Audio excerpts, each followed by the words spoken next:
Hello everyone, welcome to Driving Production. In today's episode, we're driving my 2012 Mazda 3. Mazda's had an interesting history in the automotive world, to say the least. Mazda often tends to go against the current in a sense, do things differently than other car manufacturers. And that's true for the Mazda 3 when it came out in 2003 with its first generation. Mazda made a compact car that was stylish, fun to drive, and loaded with options. Nothing in the segment was like it at the time. What about the second generation Mazda 3? Did it keep its edge in its segment, keeping them apart from the rest? Or did it lose its zoom zoom? In plain sight, this car might not be on a lot of car enthusiasts' cars to drive, even as a daily driver. But I really think it should. Let me show you why I think this Mazda 3 is an underappreciated gem. For the second generation, Mazda had a few engines available, depending on the market it was sold in. So this car is equipped with a 2-liter Skyactiv engine. Now at the time when it came out, it was the newest engine available in a Mazda 3. But what's so special about this engine? For one thing, the engine was completely built by Mazda. They had just recently cut off most of their ties with Ford. It's easy to overlook the engineering marvel behind the Skyactiv G engines if we quickly glance over the seemingly underwhelming specs. This version produces 155 horsepower and 148 foot-pounds of torque from a naturally aspirated 2-liter engine. Now, it might not seem like much power, but how it makes that power and when that power comes on is a whole other story. The 155 horsepower are achieved with the help of direct injection. But where it gets interesting is when we look at the compression ratio of 12:1 and 13:1 outside of North America. Now that compression ratio is usually found in supercars, not in cheap economy cars like this. And what's interesting, it helps this engine, makes it torque right down low, which makes it for a very fun daily driver. But also it gets you really good gas mileage, around 5 or 6 liters per 100 kilometers. Having the torque available right away with a very linear power band, this car will do 0 to 100 kilometers an hour in the mid to high 7 seconds. One thing that helps you achieve that is its Skyactiv 6-speed automatic. And yes, even though it is an automatic transmission, it's not as bad as you might think. If you leave it in drive, you'll see that this transmission kind of behaves like any other automatic transmission. There's nothing really special about it. It'll upshift too early, it'll kind of keep you out of your power band, and if you put your foot down, it'll shift too many gears instead of maybe just downshifting one gear at a time.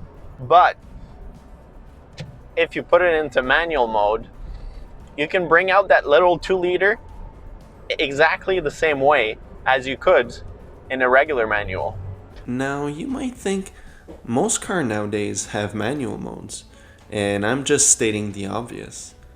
But I think it's worth mentioning, it actually makes the car feel and behave like a manual. And I think that's something special. Even though it's true it's not gunshot fast like a DSG or even a ZF8. But if you upshift, it'll shift as fast, if not faster, than a regular manual. And if you downshift, it'll even rev match for you. And you can even engine brake with this in just regular stop and go traffic. And that's just one of the many things that makes this cheap economy car so fun to drive. One aspect that makes me look forward to when I'll get to be behind the wheel of this Mazda is the handling and balance it has. So driving this little Mazda 3 normally, you'd see that it does handle pretty well for a car like this with its rear independent suspension, and you do get a fair amount of feedback with its hydraulic system that's powered with an electric motor. Talking of feedback, the throttle response does feel a bit numb, and you can definitely tell it's a drive-by-wire. Now what about the brakes? They work well, but they don't feel exceptional. I've flushed the fluid completely, changed the pads and rotors, and I've even upgraded to stainless steel braided brake line. It did make the brake pedal feel firmer, but it's not exactly where I want the brakes to be in the end. I'd like to have a little bit more of a firmer pedal, so it's definitely something I'd like to do in the future, to upgrade the brakes. There's still plenty good to push the car a bit, and when you do start pushing it, especially in the corners, this is when this little Mazda 3 starts to shine. It's as if the car suddenly wakes up when you start to push it.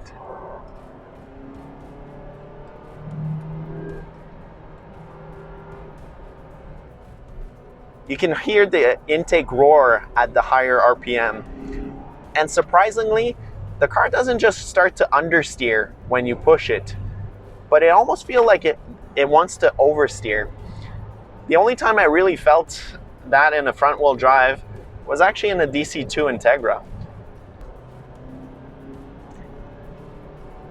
And this car's still mostly stock. Nothing's been done to the suspension yet. It's true the Mazdaspeed seats keep you in your seat very well, but of course they don't affect the handling. They do affect the styling on the other hand, like the red mats or the Mazdaspeed spoiler and rear bumper. Even the red taillights add to the somewhat controversial design Mazda used for this generation of Mazda 3.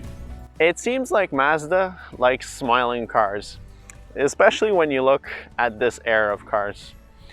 But honestly, getting behind the wheel of this Mazda 3, as underpowered as it might be, brings a smile to my face too when I drive it. You can feel, in a sense, the heart of the MX-5 beating through the veins of this Mazda 3. Even though they both have very different purposes. The fact that Mazda focuses on things like driving experience on cars that are mass-produced for fuel economy is a big reason why their cars are so special. Because they don't focus on getting you from point A to point B, but rather the driving experience in between. That you drive a Mazda 2, a CX-5, or a Mazda MX-5, you'll find a driving sensation that is rare among sports cars today, but even more so among mass-produced cars and SUVs. And this feeling can still be found behind the wheel of this Mazda 3.